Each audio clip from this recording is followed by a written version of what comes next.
नमस्कार मित्रांनो, ठरलं तर मग या सिरियलमध्ये काय घडले आपण ते बघणार आहोत. अर्जुन चांगलीच तालीम करून घेत असते प्रतिमाची. हे पाहून रविराजला थोडं दुःख देखील होतं. ती बाहेर येण्याचा प्रयत्न तर करते, पण ही पुन्हा जर माझ्यापासून दुरावली तर काय करायचं. त्याला हेही प्रसंग आठवतो की मागच्या वेळेस त्या ड्रायव्हरनी कशी त्याला टिप्स दिली होती आणि काही न सांगता तो मेला होता. महिपतचं काय करायचं. महिपतने जो प्रतिमेला त्रास दिला हा त्याच्या डोळ्यासमोरून जात नसतो, पण आता हे सिद्ध कसं करायचं. रविराज वरून एकटक बघत असतो. सायली चांगलीच त्याच्याकडून कसरत करून घेत असते. त्याच्या वेळेस अर्जुन त्या ठिकाणी येतो. रविराजची समजूत काढतो की माझ्यावर विश्वास आहे ना, सर्व काही ठीक होईल. खूप माझ्यापेक्षा विश्वास तुझ्यावर जास्त आहे असं रविराज बोलतो. पण एक खंत आहे, एक की माझ्यापासून प्रतिमा दुरावली नाही पाहिजे. इकडे महिपत आणि नागराज बोलत असतात. त्याच वेळेस अर्जुन कॉल करून त्यांना एक लोकेशन सांगतो. ती लोकेशन जी आहे ही तीच लोकेशन आहे जी लोकेशनवर आपण त्यांचा ॲक्सिडेंट घडवला होता. खरं तर सर्व प्रसंग महिपत सांगतो की ब्लॅकमेल करत होता.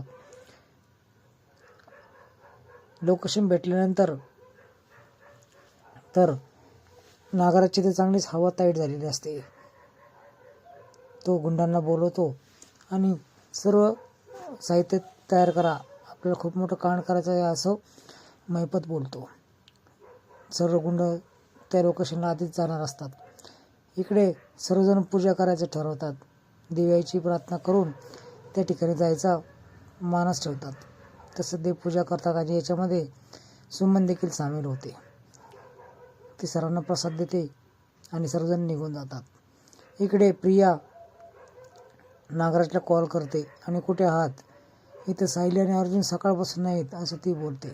त्याचेच त्याला डाऊट येतो की खरंच त्यांचंच प्लॅन तर नसेल. म्हणजे महिपतने जे ओळखलं की सायली आणि अर्जुन जर असेल तर त्यांचा आजच शेवट होईल. शेवट आता पुढं काय होईल ही सर्व घटना तो पुन्हा ते प्रियाला सांगतो. एवढी मोठी गोष्ट तुम्ही माझ्यापासून लपवून ठेवली का, तुम्ही मला टीममध्ये घेतलं नाही का अजून, असं ही प्रिया बोलते. प्रिया तर टीप द्यायचं काम करत असते, पण नागराजला चांगलाच घाम फुटलेला असतो या ठिकाणी.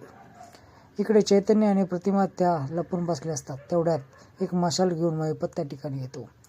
महिपतकडं ती मशाल बघितलं तर प्रतिमा तो जुना प्रसंग आठवतो. ती पॅनिक देखील होते. वरून अर्जुन आणि सायली बघत असतात. हा त्यांना शोधण्याचा प्रयत्न करतो, पण ते कुठे नसतात. अचानक प्रतिमा त्याच्या पुढे जाते. आता पुढच्या एपिसोडमध्ये तुम्हाला बघायला मिळणार आहे तो बंदूक रोखतो प्रतिमावर. तेवढ्यात सायली देखील त्या ठिकाणी येते आणि पुढे काय होईल हे तुम्ही बघता.